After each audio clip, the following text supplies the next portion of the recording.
Nandito tayo ngayon sa Heritage Vegan. Yan, makikita nyo, daming kalesa. Masarap sumakay ng kalesa at nag-e-enjoy naman itong kasama ko dito. Gustong gusto kasi first time niyang sumakay dito ng kalesa. Kaya gustong gusto niya. Makikita nyo dito yung mga view kapag sumakay kayo kasi iikot kayo ng kalesa. Kapag sumakay kayo, makikita nyo lahat ng view.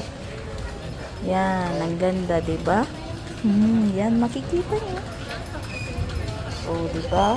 Napakaganda ng lugar na to. Kaya dapat puntahan nyo din, pasyalan nyo para makita nyo ang Heritage of Vegan.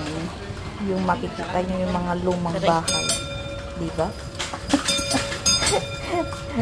Hello daw. Hello doon Pao. Ayan o.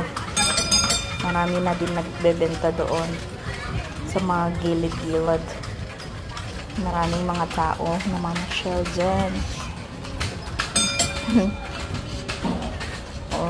Kasi naging tourist spot na yan. Kaya maraming tayo dinadayo na talaga. Mga souvenirs, pwede kayong bumili dyan. Magaganda dyan. Makikita nyo yung mga souvenirs.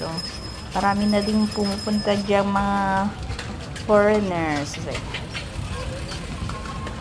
Mamasyal dyan. Kasi parang nasa Espanya ka. Spanish na yan. Happy Spanish. Kaya makikita mo yung mga lumang bahay. Pag pumunta ka dyan, parang nasa Espanya ka na rin. Diba? Feel mo lang naman. Feel na feel. Diba? Sige. Hanggang dito na lang po. Salamat. Bye-bye. Have a good day to you all. Bye-bye.